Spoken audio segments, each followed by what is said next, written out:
back like we never left. It's Double Move Sports. You already know what it is. As always, I'm Stef Albiero. I'm here with the fantasy phenom in real life this time. Let's go. Turkey takes today on Thanksgiving week. Loaded slate. 2 games on Thursday. Alex, how you doing? I'm doing well, man. You know, it's weird to be here in the flesh, coming through town, coming through our hometown for the holidays. Had to come over to Stef's crib, check out the studio where he always records this fine podcast. So it's going to be a little bit different today. Obviously, it's going to look a little bit different too. But it's good to see your face, man. It's good to see your face. So when I roast you about some of your takes, that I can see the pain that it inflicts on you. So I'm hyped, though. We got some good football tomorrow. Today is Wednesday. Only 2 games now tomorrow. Looks like Baltimore-Pittsburgh is getting flexed back to Sunday.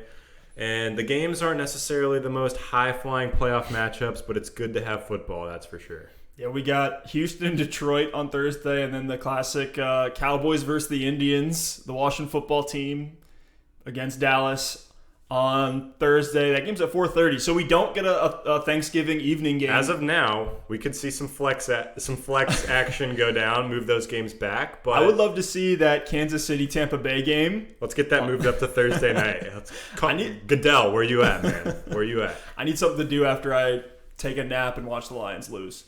We got a bunch of loaded topics here. I think we're going to disagree on a lot of these takes today, which usually makes for the best ones. But we saw it happen. Taking the 3rd most sacks in the NFL on the season. We knew it was bound to happen with the offensive line woes that the Cincinnati Bengals had. Joe Burrow. It's a tough scene. ACL tear, MCL tear, structural damage to the knee. Roto World said this is comparable to Carson Wentz's 2017 knee injury that knocked him out, and he kind of had to ease in the next season, but was able to get back to his former self. So I think long-term, well, that remains to be seen, really. I mean, he's had some good games, though, at least for fantasy purposes. But what is the fantasy football impact of Joe Burrow being gone for the rest of the season? We thought Ryan Finley, who came in after Burrow went down, was going to take over. They fire up Brandon Allen, the 2019 Broncos starter, for 3 games before he got hurt. So it's Brandon Allen leading the way for the Bengals. What's the fantasy impact of this? Well, first of all, this is tough to see. I mean, this actually reminds me a little bit. I'm a Colts fan, so when Andrew Luck came into the league, he got beat up year after year after year, and he avoided a major knee injury, but he had so many other injuries that caused him to miss so much time and eventually caused his retirement because enough was enough on his body. So with this Bengals team, with all the sacks Joe Burrow is taking, we hate to see it, but it was only a matter of time before he got a little bit banged up. So I really hope he can get back to full health. It does look like he could miss the start of next season, but he could play at some point next season, hopefully sooner rather than later. But that remains to be seen. I think the Bengals need to address that offensive line this offseason. They need to spend every piece of draft capital they have. Cap dollar and, draft capital investment, everything. We'll talk about what the people want to know, and it's what's going to happen this year. I think every single Bengals asset gets a major downgrade. I think AJ Green, he was almost droppable before. You were kind of riding the lightning there for a while. He is droppable. I'm not starting him anywhere. I'm not even keeping him on my bench. T. Higgins was really coming on. Joe Burrow seemed like it was his favorite target, emerging target, another rookie. I think you still have to keep him on your team. I'm probably trying to bench him this week if possible. Same goes for Tyler Boyd. Now, I know a lot of people have been relying on Higgins and Boyd for the past several weeks as Burrow in this offense has picked up. But for the time being, with Brandon Allen stepping in, this offense could be an absolute disaster. And I don't want to risk that this week when we're looking at the fantasy football playoffs. Must-win games here down the stretch. And Burrow was averaging 40 passes a game, led the NFL in attempts, 268 yards per game, 1.3 touchdowns per game. For a rookie, those are phenomenal numbers. He was making a strong offensive rookie of the year case before that injury. And yes, I agree. There's a lot of downgrades that are going to happen in this offense. The ceiling is capped for everybody. I think the biggest impact, though, is just the amount of that passing volume. I don't see a scenario where they're going to ask Brandon Allen to throw the ball 40 times a game like they were asking Joe Burrow to do, unless they want to have 4 or 5 interceptions a game. Like, you just can't expect that much efficiency from Brandon Allen, a guy who's only had 3 starts his entire career. And I think there's still some value to be found with Tyler Boyd. I think Tyler Boyd will have that floor that he's kind of always had. Don't drop him. Don't freak out. No, don't. That bad. You can drop A.J. Green. I think Yes. we agree on that. Okay, Yes. drop A.J. Green. Hold Tyler Boyd. Hold T. Higgins. We saw a couple serviceable games from Cortland Sutton. He had a 17 and 18-point outing last year when Brandon Allen was in the lineup.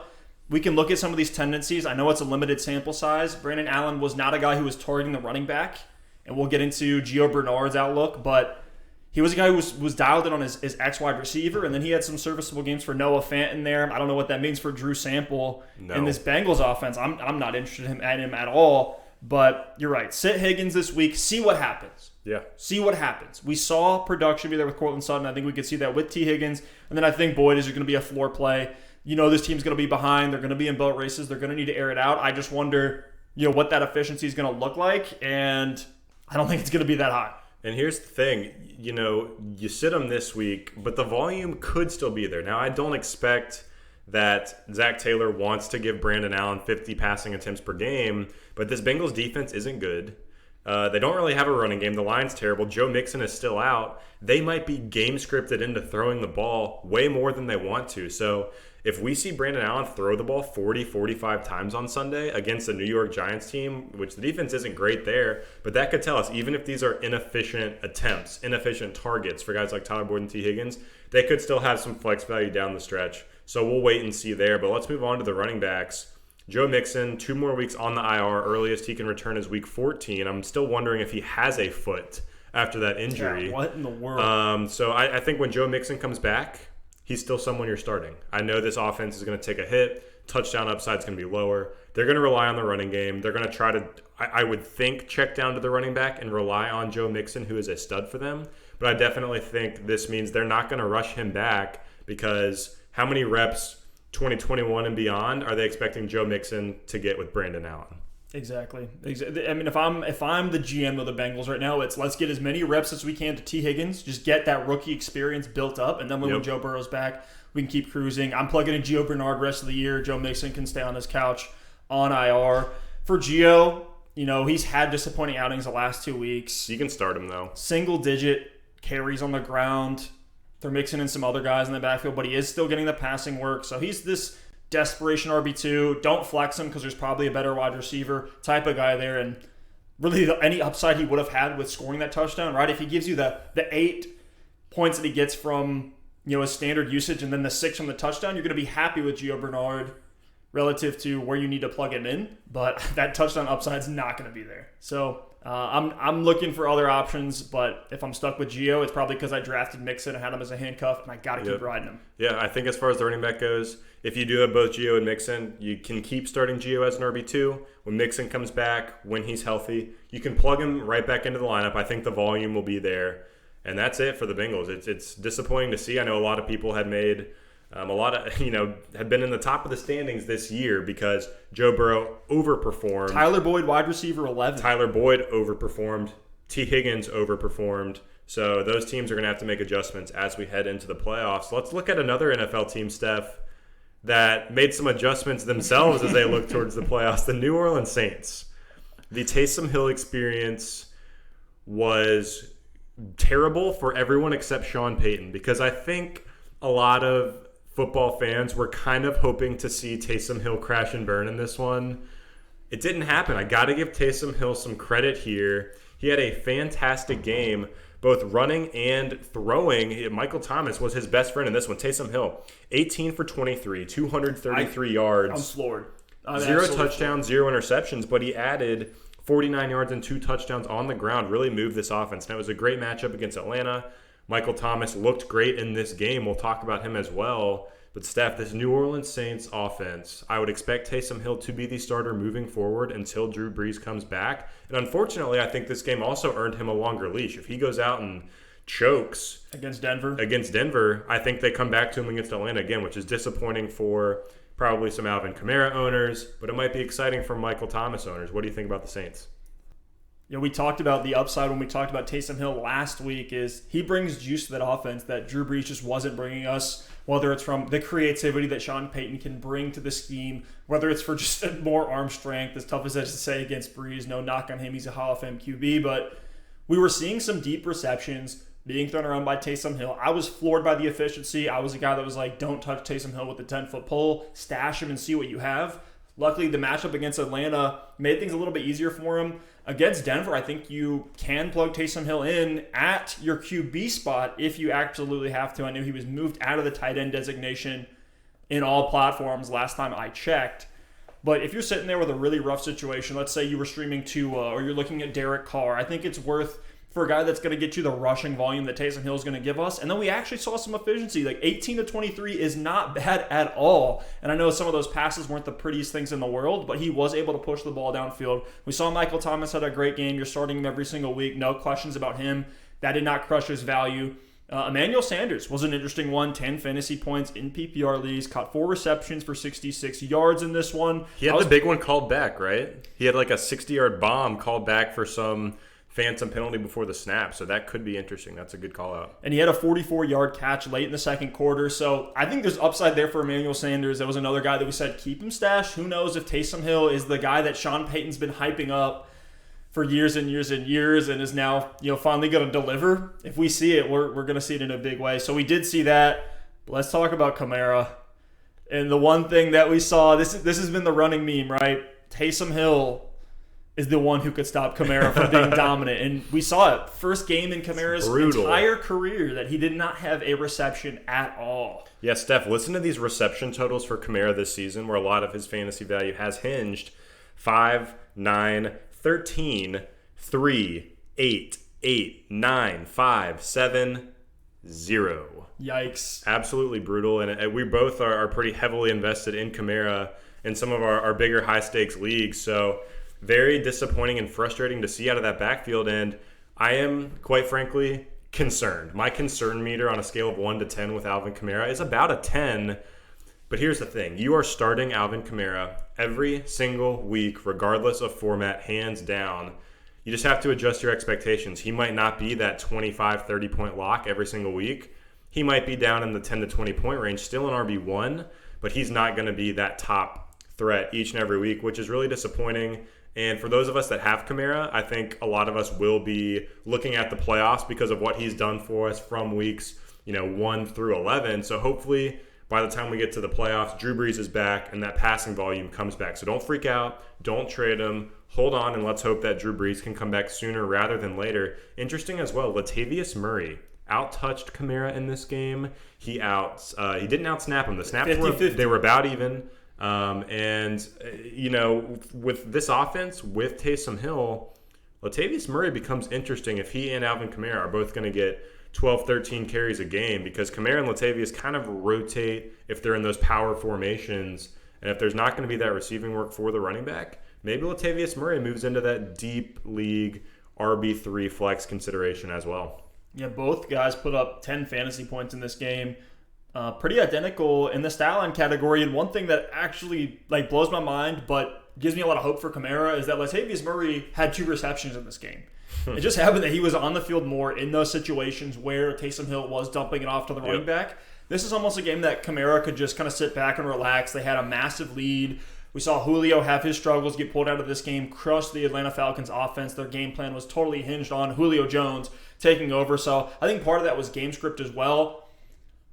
So for Taysom Hill, are you with me on that he's a streamer level quarterback? Yeah, absolutely. I'll give you an example. My wife in her league has been streaming quarterback all season. Had Gardner Minshew go out, of all people. She picked up Kirk Cousins. Actually, she picked up Jameis Winston to stream before the news came out. Had to pivot to Kirk Cousins in the quarterback spot, but also picked up Taysom Hill to stream in the tight end spot. And I think she's going to go ahead and move him over to the quarterback this week and keep that stream rolling. So I'm telling you, he actually is a voucher. Think about Tyrod Taylor a few years back.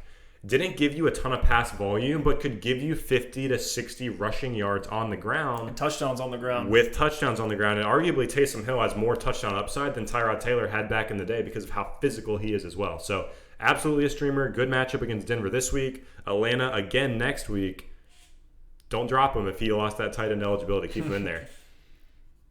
Yeah, 100%. 2 touchdowns on the ground. You're not going to pass that up. That's Josh Allen numbers that Taysom Hill was able to put up in that game. Let's move over to a backfield that's been causing a lot of headaches for fantasy football players.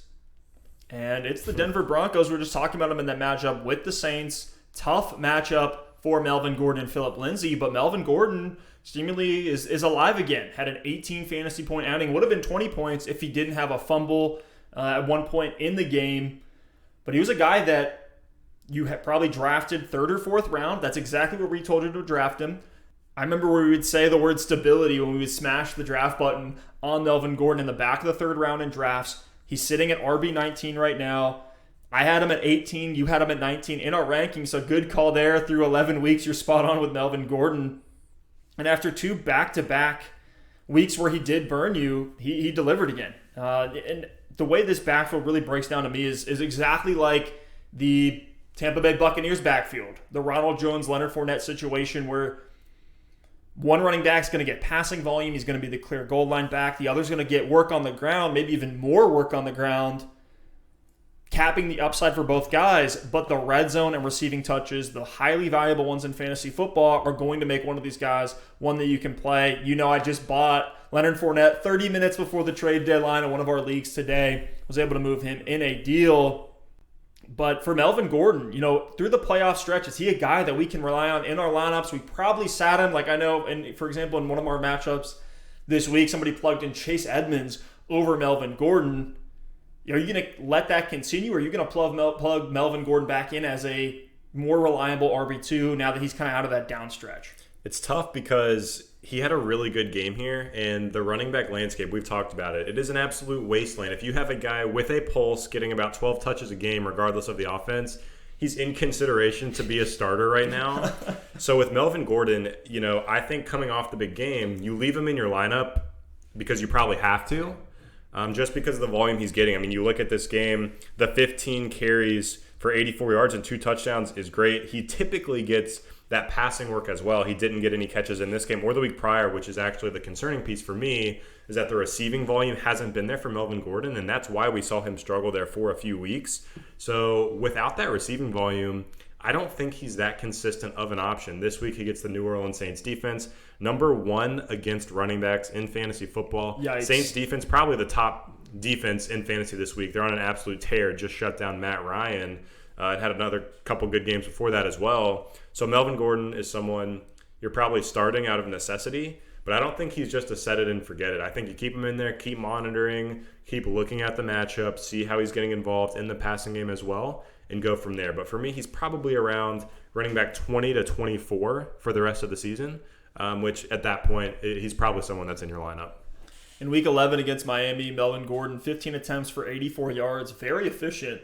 Typically, we don't see a lot of efficiency on the ground from Melvin Gordon, but 5.6 yards per carry, 2 touchdowns on the ground that inflated some of those fantasy numbers as well. He's a little bit more of a pedestrian outing if he doesn't have those 2 touchdowns, but that goes to show the value that he can provide. And then Phillip Lindsay actually out-carried Melvin Gordon on the ground and was just as efficient. 16 attempts for 82 yards. So both of these guys were about the same on the ground. But if we look at 2020 as a whole, Phillip Lindsay's played 7 games. Melvin Gordon's played 9. So actually pretty close if we're looking at their sample sizes season long. Melvin Gordon has 16 red zone touches to Phillip Lindsay's 4. That's just an abysmal one. And Phillip Lindsay hasn't had a red zone touch since Melvin Gordon's been healthy, active, and in the lineup. He missed that one game with an illness after the DUI. But you know, and that's another factor. I don't know if that's ever going to come back up again this season if some kind of suspension or punishment comes in for Melvin Gordon.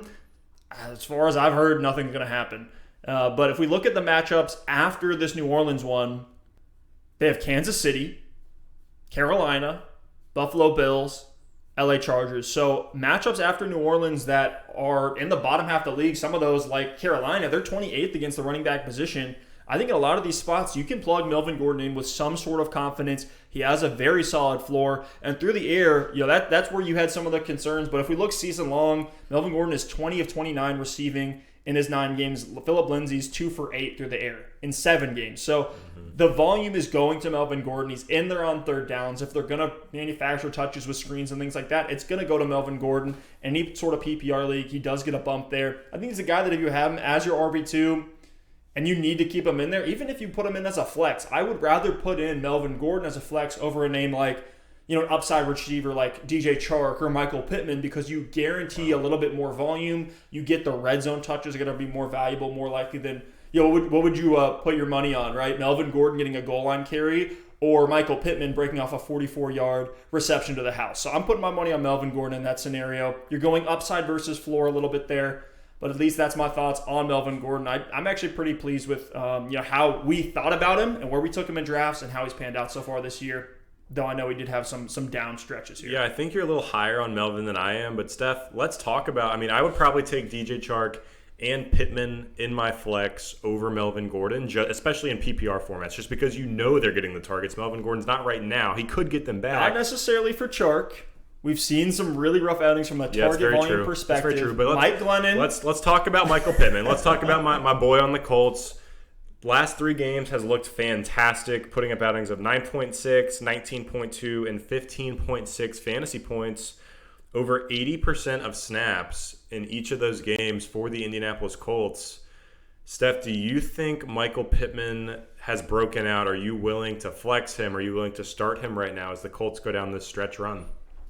Yeah, it's good. I am. I'm completely willing to flex him. I was willing to flex him last week. I knew there was some risk in there, and luckily on this one, it hit on some very limited volume. Pittman was 3 for 3 through the air for 66 yards and a touchdown, was able to make a big play. That's what we love to see from these rookies, is that efficiency. We know the volume's not going to be there. These guys got to work their way up the depth chart, and it just takes time for them to get more ingrained in the offense. We see things move quickly with like Justin Jefferson, who's now been moved to, a receiver they can put anywhere in the formation, is getting plenty of volume. I'll talk about him a little bit later on in our starts of the week. But for Michael Pittman, since the bye week, and he was coming off an injury, he played 59% of snaps, had a really, lame outing against Detroit. I think a lot of us were looking at that one as, okay, Pittman could be very interesting here. He was a waiver name that week, then disappointed. Maybe some people dropped him after that. And then since then, he's been over 80% of snaps on 3 back-to-back weeks against Baltimore, Tennessee, and Green Bay.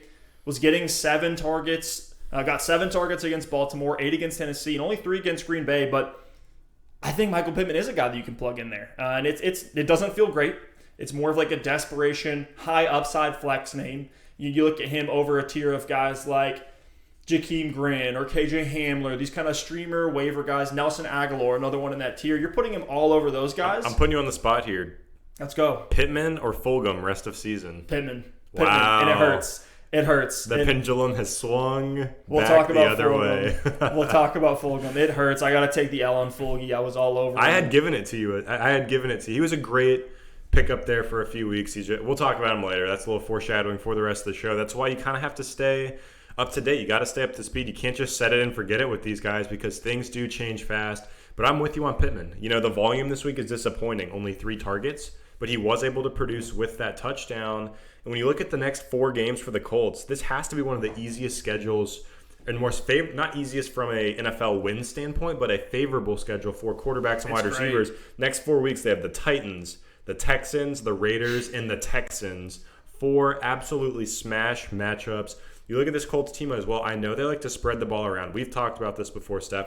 They use 3 tight ends. They use 3 receivers, it seems like evenly. They use 3 different running backs, so you can't trust any of these assets. So when that's the case, for me, you have to look at the production, you have to look at what you see on the field, and you have to look at the snaps. And Michael Pittman checks all 3 boxes. He's playing the most snaps of all Colts wide receivers. Naturally, from being on the field, you have a better chance of catching a pass than if you do when you're on the sideline. He's playing more snaps than Pascal. He's playing more snaps than Hilton. I know the tight ends are involved, but he's produced when he's had the opportunities, and I think Phillip Rivers is going to continue to trust him and look his way. So if you have Michael Pittman on your team, I think he's an absolute flex play here for the foreseeable future. Now I'm going to compare Michael Pittman, a guy that we both like just because it was more on the opportunity, not necessarily something that we saw with Pittman, but he does have prototypical Alpha X wide receiver size and speed at 6'4", 220. Would you rather go rest of season Michael Pittman or Jalen Reagor? I would easily go with Michael Pittman there. I like Reagor, but he isn't quite broken out yet. We've already seen it from Pittman, and that's the deal breaker for me. So let's make it a little bit more difficult. Michael Pittman or Jerry Judy? I'll still go Pittman. I think the offense is just moving the ball a little bit better. I think the touchdown opportunities are going to be there. I love Judy a lot. I think he's actually a better talent than Pittman, could have a better career, but for this year, I'm going with Pittman.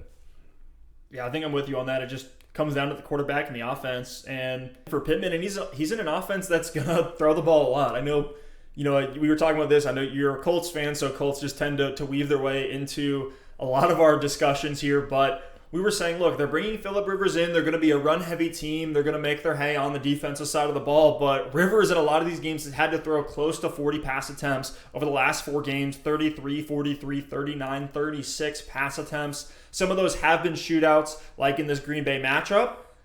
But as long as Phillip Rivers or even Jacoby Brissett, I know Rivers is questionable right now with that ankle injury. We saw him hobbling around at the end of that game. He was able to come back and play through it, which makes me think he's going to still be in the game.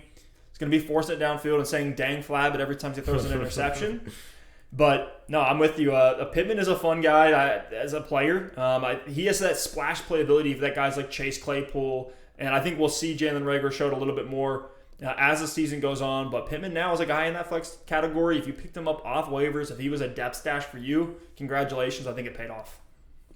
Now, Steph, let's go ahead and get into one of our favorite segments of the week. First, it's going to be our running back start-sit decisions.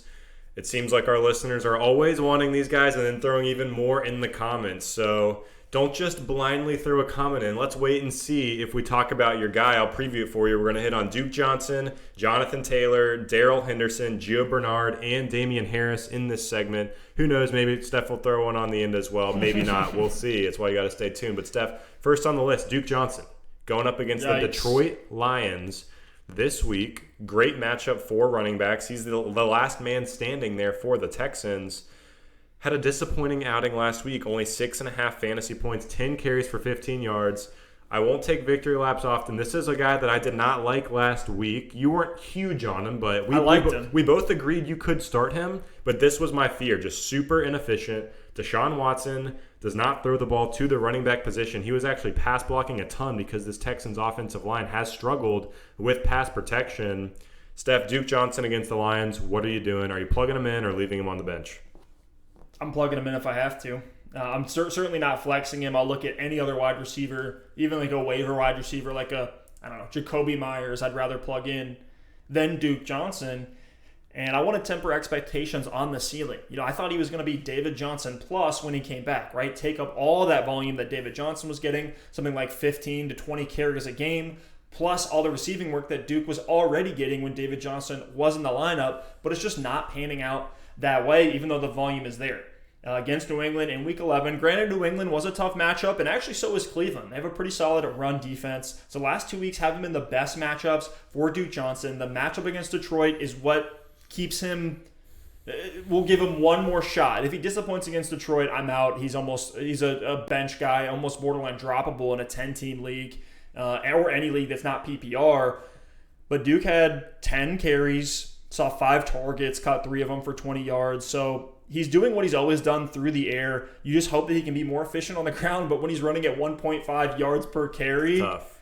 It's absolutely brutal. The Texans' offensive line isn't doing him any favors either. You just hope that, put him in this week, hope that he can be in that 12 to 15 point range. I'm not going to tell you like I did earlier that he could be a smash play closer to 20.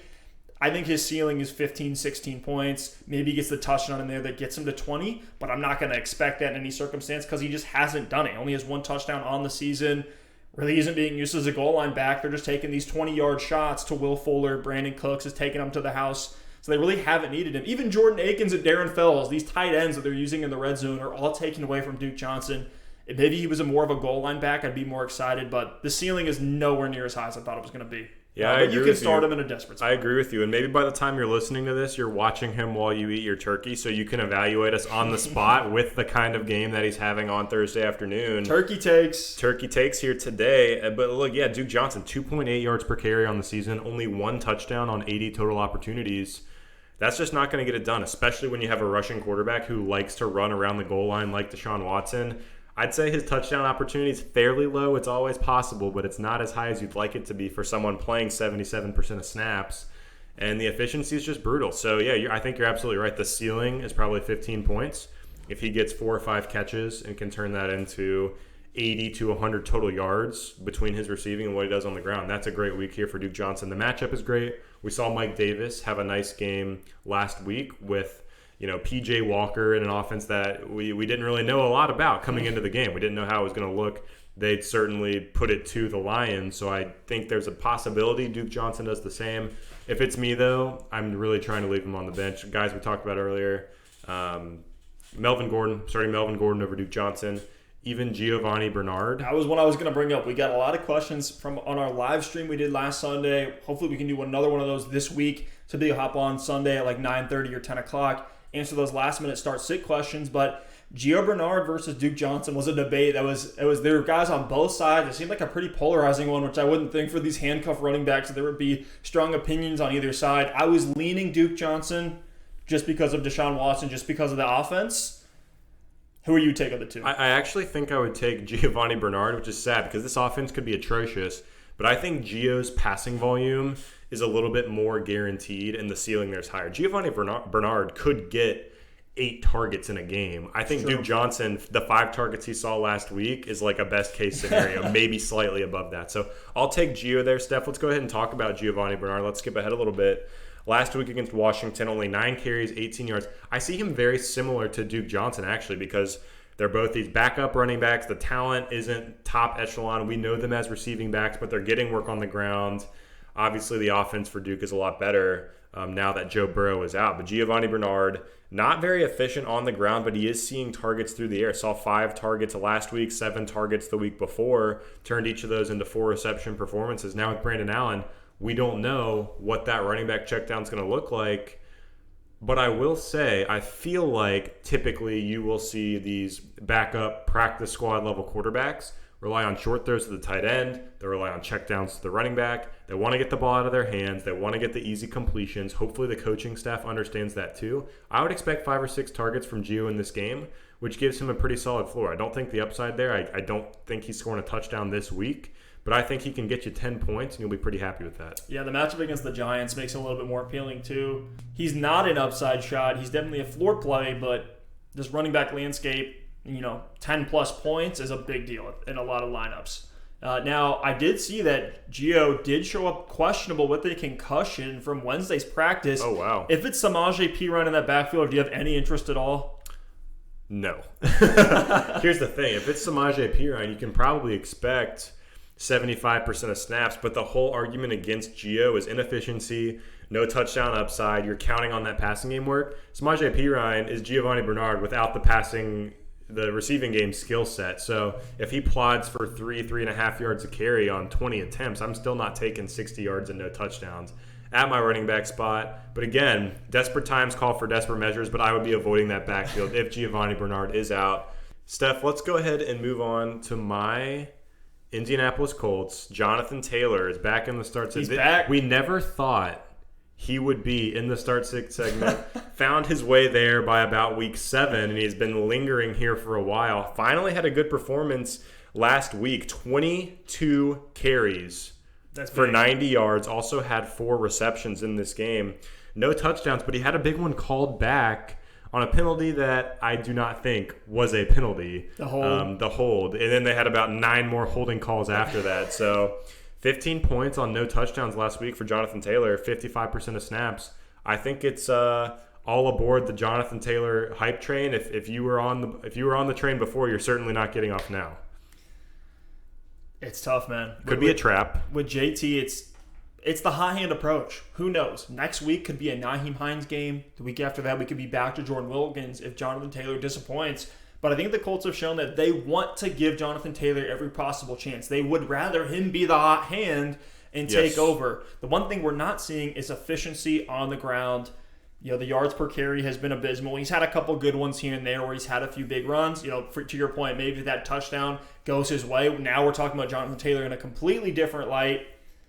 But I think he's a guy that's a low-end RB2, high-end RB3, flex name type of guy. You just have a floor there that's going to be there with all these running backs. A floor that you're going to see with Rojo and Fournette. A floor that you're going to see with Melvin Gordon, where it's these guys who are primary backs. They have the do-it-all skill set, but they just don't have the efficiency or the volume or the touchdown scoring that you need to take it over the top. But to see 4 for 4 through the air, Jonathan Taylor's actually been really impressive. 26 receptions on 27 targets. That is insane. Very, very efficient, very, very productive through the air, which is something that we all didn't think. And I remember the CEH Jonathan Taylor debates that we were having was all about that. If Jonathan Taylor's going to be this Nick Chubb type guy, whereas CEH is going to be this Kareem Hunt type guy. Kareem Hunt, yeah, exactly, where he's going to be a pass catcher who can get it done on the ground too. But been pretty impressed by Jonathan Taylor. That pass catching volume does give you a floor, and we talked about it when we just broke down Michael Pittman earlier. The matchups the rest of the way are great for Jonathan Taylor.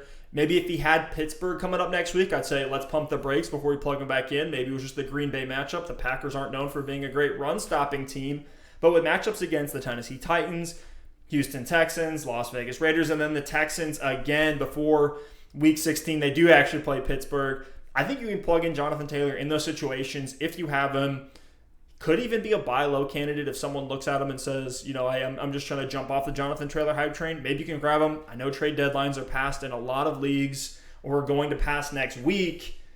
But for JT, yeah, he's that low end RB2. Yeah, you can plug him in. I'll take him over all these flex names we've considered on this list. I'll take him over Melvin Gordon, who we talked about earlier as well. I think Jonathan Taylor's moving his way back into RB2 consideration. We always don't want to overreact to 1 week, whether it's a positive or negative game. So let's keep an eye on it. But with these rookies, you got to hope that they continue to get that volume moving forward. So, Steph, let's move on to someone whose volume seems like it's moving in the wrong direction. It's Daryl Henderson for the Los Angeles Rams.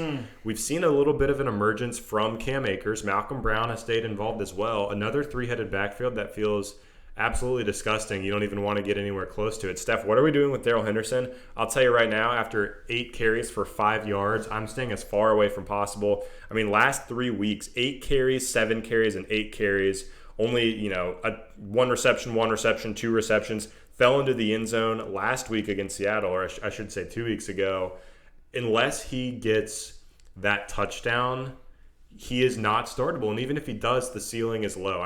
He actually kind of reminds me of Mark Ingram earlier in the season, where he's getting 8 to 12 touches, but you're banking on a touchdown to get to that RB2 level performance. I'm not banking on that with Daryl Henderson. I'm staying away from all of the Los Angeles Rams until further notice. Yeah, I think I'm with you on that. You want to look at Daryl Henderson and look at some of the big games that he's had where he took over the backfield, was seeing 15 carries and has the do-it-all skill set. He has a workhorse back skill set. It sucks that he doesn't just get the reins of this backfield, because I think if he did, he'd be a very good fantasy option. He's seen 3 receptions, 4 receptions in a lot of these games. A worst-case scenario, he's getting 1, only has 1 game where he doesn't have a reception. So he does have a little bit of pass volume. Think of like a Kenyon Drake, but if you take 10 carries a game away from Kenyon Drake, do you want to start that guy? No, you don't. So I'm sitting Henderson as well. Unfortunately, he was a guy that he had some pop. We all thought he had juice. We thought he could take over the backfield. And again, this Rams backfield, I see it all the time. It's begging for one of these running backs to come in here and take over. Hopefully it's Cam Akers in 2021, but for the rest of 2020, I think you got to avoid these guys like the plague. Almost dropped my iPad. Nice hands there. Better than Nelson Aguilar. Let's move on to someone who we don't know if they have good hands or not, Steph, because they never throw him the ball.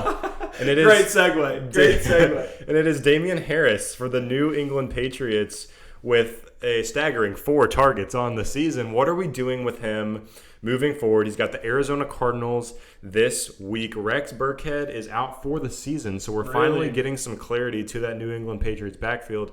Sony Michel is the lingering shadow, though, where we don't know if he's coming back. He is. I believe he started practicing. He's been activated from IR. So now you go from Harris, James White, Burkhead to Harris, James White, Sony Michel. We saw the Patriots trail in that game last week against the Houston Texans, and James White got a ton of work in that game, that receiving role we've wanted him to have. In a game against Arizona, where I do expect the Patriots to need to put up points and where they could be trailing, first of all, let's talk about Damian Harris, and let's also talk about who would we rather have in this game, Damian Harris or James White? I think I would go James White, especially if it's a PPR league. That's really the decision that comes. That it's the table has turned once again on the Patriots. James White was left for dead not too long ago. Things change quickly, though, and I think I'm with you on that James White pick. The crazy thing about Damian Harris is that he's not playing really any snaps at all. Only 38% of snaps in Week 11. His career high is 56% of snaps. Oh, my gosh. Against Baltimore, where they were gashing Baltimore on the ground. And there was a monsoon. Had 120 games and 120 yards in a monsoon, but Damian Harris has been able to run pretty efficiently. It's kind of the, when you see a mobile quarterback, we do get a bump for the rushing, the primary between the tackles, handed off on the ground running back. It's just tough because there is a world where Damian Harris only gets 10 touches, but then only puts up 50 yards, and that's his entire stat line. So the floor is there. You do get that floor with a lot of other running backs that are out there. I'm not trying to start Damian Harris. I'm not flexing Damian Harris. But if I have to plug him in as my RB2 in a desperation situation, you have to do it. And that's really the case for all these guys that I think that we're talking about, where if you have to put them in your RB2 spot, so be it.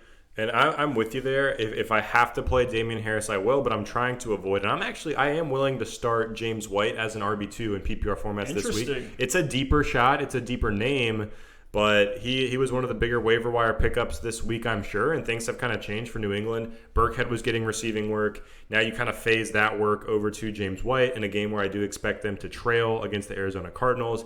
I do think they're going to pass the ball more than they would like to, and Cam Newton is willing to check it down to James White. So I think, Steph, let's talk about I think the people want to know, where would we take Damian Harris compared to other names on this list? So I'm going to tell you Damian Harris, or first we'll start with Duke Johnson this week. Duke Johnson, just for the pass catcher. Damian Harris or Jonathan Taylor, that one's pretty easy. It's JT. Damian Harris or Daryl Henderson. I'm going Damian Harris on that one. I think I am too. It does not feel great at all. I'd have to look a little bit more at the matchups. I know after Arizona, the Patriots do have some really, really good matchups, but I think for this week, we're looking at Daryl Henderson versus, who do the Rams play? San Francisco. San Francisco, yeah. Which it's still a tough matchup, not as hard as it was in 2019, but you're right. I think I would take Damian Harris as well. And then Damian Harris or Gio Bernard, I'm going Gio Bernard. Yep. Awesome. Let's move over to the wide receiver start-sits. This is where things get really interesting. I'm looking forward at some of these names. First, we got Curtis Samuel. He's been a pinball lately, bouncing all over the place. What do we do with him against the Minnesota Vikings? A pretty good matchup. I think Teddy Bridgewater will be back this week. Last week, they actually did the little bait and switch. They released the actives and inactives, and they said Teddy's active. About a minute later, they said, no. He's inactive, and we saw P.J. Walker. I do think Teddy is going to play, but keep an eye on it throughout the rest of the week. Again, we're recording this on Wednesday. Curtis Samuel against the Vikings, who have been beatable. What are you doing? You can plug him in as an upside shot. You look around at other receivers in the league. I'll keep using Jacoby Myers as one because he's a guy that's kind of emerged lately with a high floor. If I just, let's say my team's super top heavy. I'll give you the example. I'm in a league where I have nothing for RB2, nothing for tight end. And if I'm going against one of the better teams in our league, I'm going to need some upside. That's where I'd plug Curtis Samuel in. The matchup is great. Minnesota has been absolutely abysmal against wide receivers. And Carolina's defense isn't stopping anybody either. Dalvin Cook should have an absolute field day against the Panthers here in Week 12. So with all that being said, I think I am willing to plug Curtis Samuel in with some degree of confidence. I'm putting him in over Mike Williams. I'm putting him in over Jerry Judy. Would you start Curtis Samuel over Michael Pittman? Oh, wow, that one's tough. I know. And here's the thing. With P.J. Walker, I actually don't think that affects that much of the fantasy value. It sucks for the Panthers because he's going to throw a little bit more interceptions. He's not going to throw as many touchdowns. But we saw a productive game last week with P.J. Walker. Great. It's been regardless whether it's P.J. Walker or Teddy Bridgewater. We've seen in good matchups, Curtis Samuel can produce. So you're absolutely right there. Curtis Samuel, over the last 5 weeks, is the wide receiver 5, Steph. Wow. How absurd is that? Oh, that's actually in standard. Let me look at the PPR filter. Curtis Samuel over the last 5 weeks, wide receiver 6, averaging 18 fantasy points per game. So I think he's a start, and based on that, I'm going to fire him up over Michael Pittman. We say it time and time again here. Sometimes when you get someone that's hot, you have to start them until they prove you wrong. We've done it with Chase Claypool, and he's turned into an every-week starter.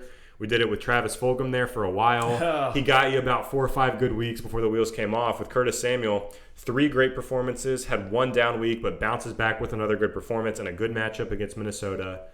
I'm starting Curtis Samuel this week. I don't know why Matt Rule hates DJ Moore, but looks like Curtis Samuel's taking over. DJ Moore's putting up numbers too. He's like the wide receiver 13 on the season, which I don't know how the Panthers have 3 productive wide receivers and a productive running back in the passing game, and Teddy Bridgewater hasn't thrown for 9,000 yards. So, Steph, let's move on to a guy we just mentioned, Travis Fulgham. The matchup is beautiful against the Seattle Seahawks. I know that defense tightened up last week against the Cardinals on Thursday night, but Travis Fulgham and Jalen Reagor, let's talk about both Eagles guys. Would you start either of them in this matchup? And if you had to start one or the other between Reagor and Fulgham, which one would you pick? The thing about Travis Fulgham is that he should be an absolute smash play. Snaps are there. 96% of snaps against Cleveland, 7 targets. The week before that, played 89% of snaps against the Giants, 5 targets. Both games he had 1 reception for 8 yards. It's crazy. And they play Seattle this week, dead last in every single category. In terms of, their defense is historically bad. I would almost expect some regression to occur with them unless they're just going to be a historically bad defense for the rest of time. But with that being said, if I have to start Fulgum, I will. I would rather start Rager over him, to be honest. Because really? I think I would, because he's getting really the same targets. Maybe he's not on the field quite as often. I'll have to look. 93% of snaps, 87% of snaps last 2 weeks for Rager. So it seems like Fulgum and Rager are essentially their 2 full-time wide receivers. So after looking at that, Rager 7 targets and 5 targets, more productive with those targets. We know, Fulgum's flash talent, but we know Rager has that talent with his draft capital. Exactly. So I think I'm with you there. I'm going Rager over Fulgum, but I think you can start both. I think you can start Fulgum, but you probably don't want to after what he's done to you. I'm fine leaving him on the bench, but you can start both, and I'm with you. I would actually go Jalen Rager over Travis Fulgum. And the real killer for both of these guys is Carson Wentz. It's also Dallas Goedert, who's come back and is now soaking up all that production. But the Seattle matchup, you're starting pretty much any receiver. You can start a name like Cole Beasley against Seattle, and he's going to produce for you just with how bad their defense is and how good their offense is. So I expect this game to be a Sunday Night Football shootout. Actually, might be wrong there. It's Monday Night Football. Ooh. I think that'll be a fun one to watch. I think Seattle's going to absolutely dominate in this one. But who knows? We've seen some surprising things happen in those games before. You hate to see this for Fulgham because he's still getting the volume. But I think these guys are really more in a 1A, 1B situation as opposed to one clear starter. Both guys have had the same target volume. It's just that Rager's done a little bit more with it. And we know who he is. He has the draft capital, whereas Fulgham's a guy that we see it with undrafted free agents all the time, is that the team is more likely to move away from him because they're not committed with the capital. So that's where the concern comes in, where maybe they're tentative to make Fulgham a staple of this offense. The thing is, the snaps tell me otherwise. And I did this with Marvin Jones earlier in the year. I actually was holding on for dear life, and I kind of got lucky with Kenny Golladay missing some time. But when Marvin Jones was left for dead, I left him on my bench because the snaps were there. He was playing 90+% of snaps. We know he has a rapport with Matt Stafford. I'm thinking to myself, if he's on the field, he's going to get the targets to go his way. He's going to get the production to go his way. Now, with Golladay being out, it certainly helps. It's a situation earlier in the year where we saw someone struggle and come back to productivity, and now this is kind of the flip side, but I think he could get back to that productivity, but I'd like to wait and see. Steph, let's move over to another interesting wide receiver situation. You talked about 1A, 1B in Philly. This is like a 1A, 1B, 1C in Tampa Bay. It's crazy. I think you're starting Godwin and Mike Evans every week at this point. And I think you're also starting Antonio Brown every week at this point, coming off a 8-catch for 57-yard performance on 13 targets. Tom Brady loves this guy. He only played 62% of snaps in this game, but he was hyper-productive when he was on the field. Now, the yards per catch is a little bit low, but Brady looked his way a ton. And I think in a matchup against the Kansas City Chiefs, where Brady could have 40, 50 pass attempts, Antonio Brown could be a lock for 8 to 10 targets in this game. And 8 to 10 targets for Antonio Brown from Tom Brady is something you don't want to leave on the bench. Yeah, even had that one really deep bomb that could have been a home run hit that just went off the fingertips for AB, knocks a little bit more of the rust off. This was his 3rd game back after not playing football in a year and a half. Let's cut this guy some slack. We saw the same thing with Gronk when he came into this offense. Hadn't played in a long time. Takes a couple games to get the rust off there, really get moving. But to see 13 targets, extremely encouraging. And has been on the field a lot when they're in these boat race game scripts against Kansas City in Week 12. That should be an absolute smash. Fire up AB in your flex spot. And would he be a guy for you that you'd be willing to buy low? I guess if there is someone in your league who has AB and the production hasn't been there from a fantasy points perspective, because you look at his fantasy points, 6, 13, 13. They're not killing you, but he's not putting up these huge performances. If someone's willing to sell, I think you should go grab him. But the thing is, 1, trade deadlines are past. 2, the name value is going to make that really hard for someone like Antonio Brown. But having said that, I think he's a must start this week and coming out of their bye in Week 13. I think moving forward against Minnesota, Atlanta, and Detroit, to close out the season. Lovely matchups. Steph, let's move on to a rookie, CeeDee Lamb. We finally saw him with his backup quarterback, Andy Dalton, but it's a big upgrade from Ben DiNucci and Garrett Gilbert. We saw CeeDee Lamb have a very nice game against the Minnesota Vikings, potentially had the catch of the week. That was insane. Incredible touchdown Went catch. full Matrix mode. He absolutely did. He was dodging, some bullets in slow motion with that one. 66% of snaps in this game, only 6 targets, 4 catches, 34 yards, and the touchdown. Got a few rushing attempts as well. Also returns punts if your league contributes some points for punt return yards. I know one of ours does. Steph, I liked what I saw from Andy Dalton in this game. The Cowboys won the game. He seemed competent, got Amari Cooper the ball. He got CeeDee Lamb the ball. Dalton Schultz caught a touchdown. Zeke looked a little bit more productive. What are we doing with CeeDee Lamb this week against the Washington football team? Another turkey take here because this is a Thanksgiving Day game. But are you flexing him against Washington? I'd love not to. And the reason why is because of the matchup. I think the Cowboys are going to have a tough time with that Washington front seven. We just saw what they did, granted, at Cincinnati, but they just destroyed Cincinnati and took Joe Burrow out for the rest of the year. I think they're going to have some struggles, and they have a tough matchup in Week 13 against Baltimore. So I'm trying to sit CeeDee Lamb for the next 2 weeks. We know the talent's there. He's shown it. He's for a lot of people, the dynasty wide receiver 1. I think he's creeping up into my top 5. The way he's able to produce regardless of the situation around him, then we have to start looking at him like a Terry McLaurin type guy where no matter what, he's going to produce, even if it's on limited volume. We saw the touchdown in this game, which was great to see. They do have Cincinnati in Week 14, some other nicer matchups down the stretch. So he's a guy that's in flex consideration for me. I'll take him over a guy like Travis Fulgham. He's got a high rest of floor. season. Yeah, he's got a high floor. It all depends on what you're looking for. I think the floor is there. I don't think he's someone against Washington with Andy Dalton who's going to go for, watch him do this now, 150 yards and 2 touchdowns. But I think you can rely on him for 5-6 targets. He has a pretty high catch rate. He's dynamic with the ball in his hands. They involve him with rushing attempts, with punt returns. He's actually been hyper productive in the red zone, which I didn't expect coming into the year. His touchdown numbers are higher than I thought. He's got several this season. Let's see, he's got 1, 2, 3, 4, which is not bad through his first 10 career games. And he's sitting as a wide receiver 2 right now. Even with the ups and downs that the Cowboys have had, he's sitting as the wide receiver 23 on the year. You can start him, but there are better options. We just talked about Antonio Brown. There's my wife's league. She's actually deciding between AB and CeeDee Lamb in that flex spot. I said Antonio Brown, so I'm going to say it on here too. I like Antonio Brown in that volume he's going to get against Kansas City more than CeeDee Lamb, which is a lower volume play, hoping for some of that efficiency. But Steph, last guy on our list at the wide receiver spot, Josh Reynolds. This has been an interesting case. Right when you feel like you can trust the guy, he just rips the rug out from under you. They're playing the San Francisco 49ers this week. Jared Goff, huge game last week. A pretty tough matchup. Yeah, Jared Goff last week against Tampa Bay, throwing the ball 51 times, 39 of 51, 376 yards, and 3 touchdowns. Had the couple interceptions, which weren't great, but this was a game plan thing. Sean McVay said the Tampa Bay Buccaneers stopped the run, so we're going to pass. If there's a team that can stop the pass, they're going to run. San Francisco is middle of the pack in both. What do we think that's going to mean for Josh Reynolds, who is clearly still the number 3 option on this team? There was a lot of blasphemy out there about him overtaking Cooper Kupp. Spicy takes were out there. As that number 2 wide receiver, but he's clearly the number 3. What are you doing with Reynolds against San Francisco?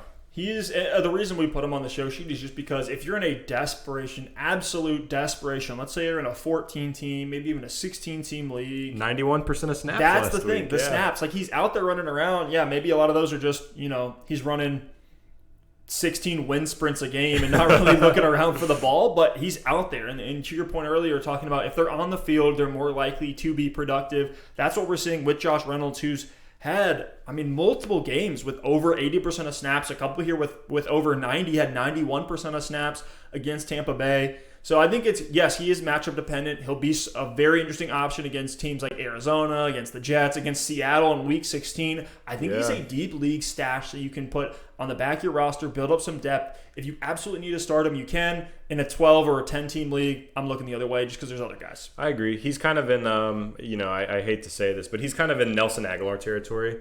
2 very different players. I think Aguilar is much more boom or bust in terms of touchdowns, but he's that guy. I picked up Aguilar in our league because you look at his production. Yes, he's going to have his down weeks, but he's getting snaps. He's getting a fair amount of targets, and if he can turn that into, last week he had 2 weeks ago, 8 for 94, really productive game. Aguilar has had several touchdowns this year, several 20-point performances, kind of in that same tier. Someone you don't love to start, someone you're not excited to start, but someone you certainly can in a good matchup who's getting snaps for their team. So, yeah, Josh Reynolds is playing more than Cooper Kupp right now in terms of snaps. It's crazy. But this Sean McVay offense is much more scripted than a lot of other offenses. You see teams like the Packers, Aaron Rodgers, they script up plays to all their different weapons, but you see them improvise a lot. You see Kyler Murray improvise a lot, Deshaun Watson. Sean McVay draws up plays and draws up schemes to get players the ball. We see Cooper Kupp get, 70-some-odd% of snaps, and he's getting 15, 16 targets a game over a couple of the last few weeks. And you'll see like a guy like it'll just be a Tyler Higbee game one Exactly. week. You see them feature the tight end because they know they want to exploit the weakness of the defense. We saw it with Robert Woods as well. When these guys are on the field, they facilitate touches for their playmakers. Josh Reynolds is a great player, and he will get a couple plays actually scripted for him in games, but it's not going to be as often as your Robert Woods. It's not going to be as often as Cooper Kupp, and you do throw Gerald Everett and Tyler Higbee as well with some scripted plays and all three of the running backs. So Josh Reynolds is more of a really good blocker, someone who is out there running routes, but he's usually going to be the number 2 or the number 3 read, which is why sometimes you can see high snaps with lower targets. But again, a good option to have on your bench. In the playoffs, these matchups are great with Arizona and even the New York Jets. If they just absolutely stomp them, and the Seattle Seahawks, you can see some volume there.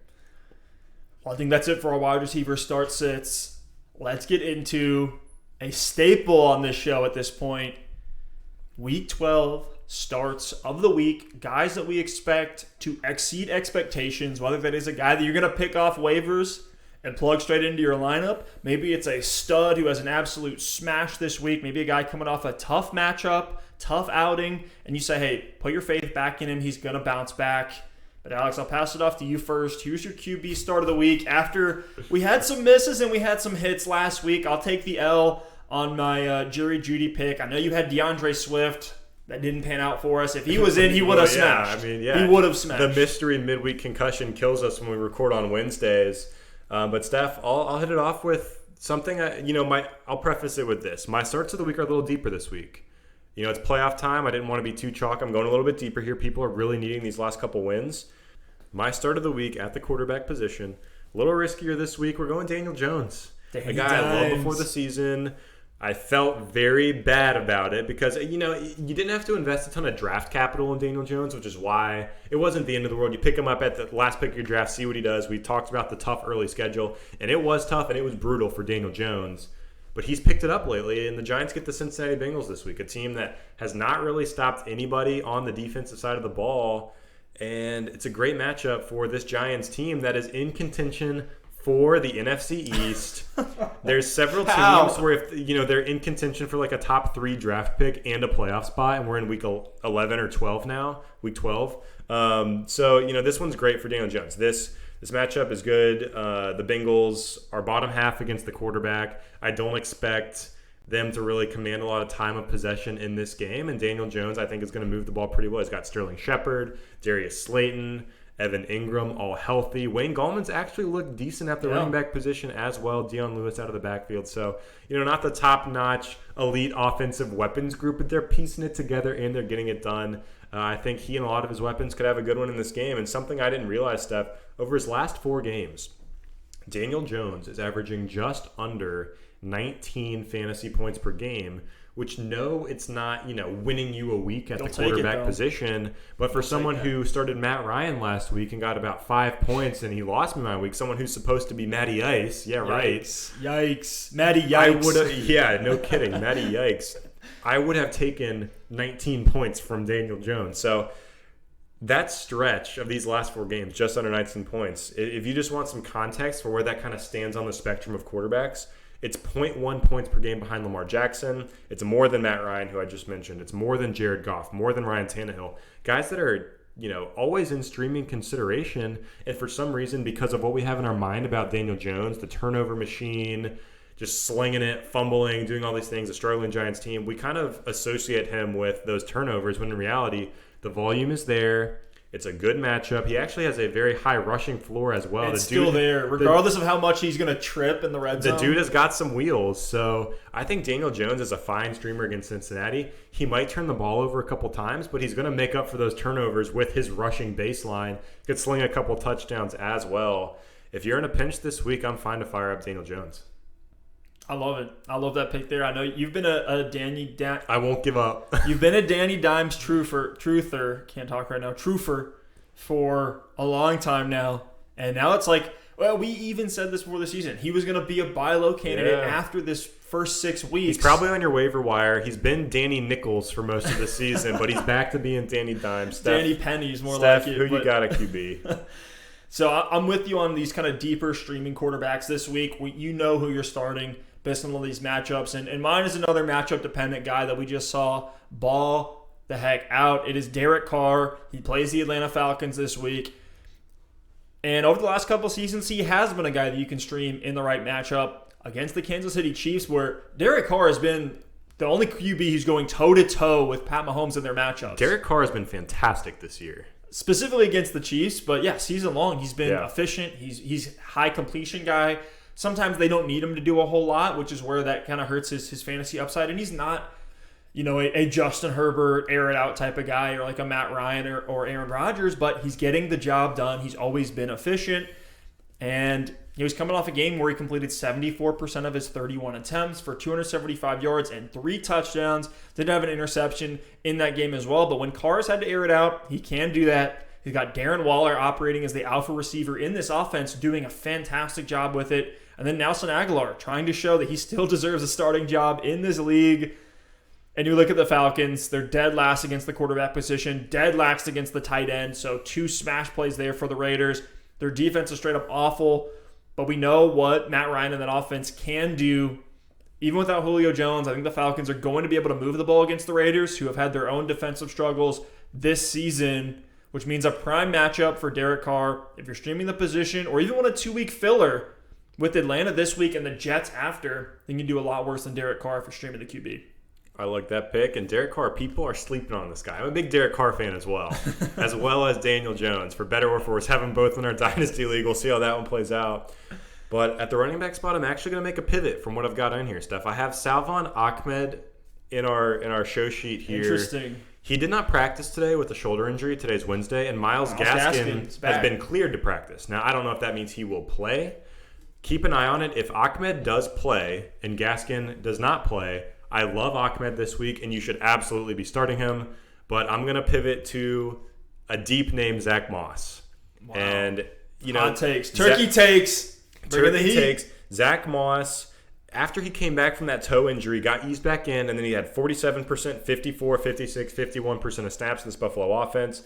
He scored 3 touchdowns in those 4 games. He's getting a couple targets a game. He's getting around 10 carries a game in that time. And for someone that is getting 10 carries per game and a couple targets a game in a good offense and is their goal line back, I think you can do a lot worse at the running back position. He's right in there with a lot of those flex questions, those start-sit names at the running back spot. And I have a lot of confidence in Zack Moss this week coming off the bye against the Los Angeles Chargers. I think that's going to be a higher-scoring game. I think that Zack Moss could get a touchdown opportunity. It could always be Josh Allen.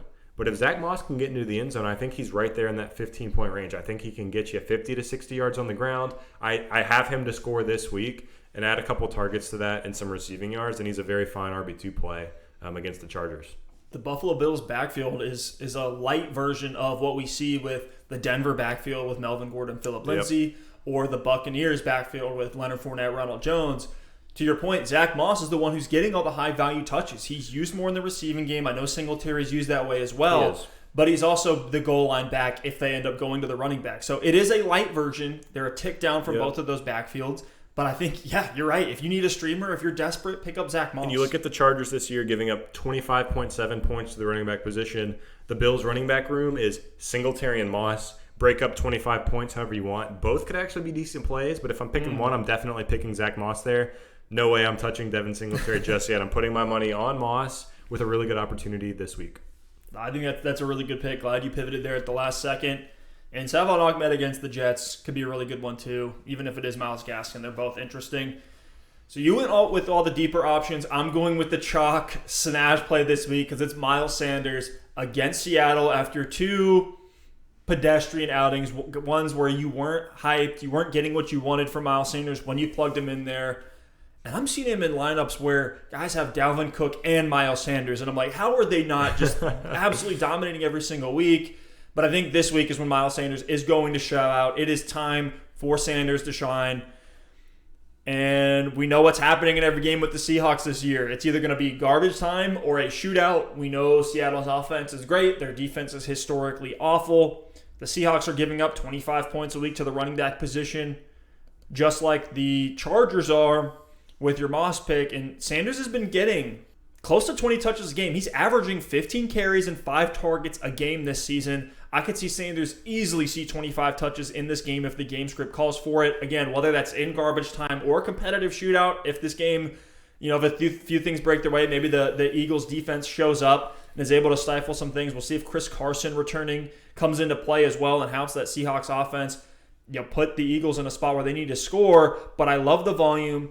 And we've seen Sanders have the juice to take touches between the tackles to the house. He's had 70-yard breakaway touchdown runs against the teams like the Steelers. He's had great games against the Ravens and has balled out against bad defenses like the Cincinnati Bengals as well. So regardless of the matchup, you're starting Sanders every single week. I think this is the time where you're going to reap the rewards if you've held tight with him over the last 2 weeks. Since the return from injury, lock Sanders in for a big week 12. I love it. Start your studs. Don't get cute here at the end of the season.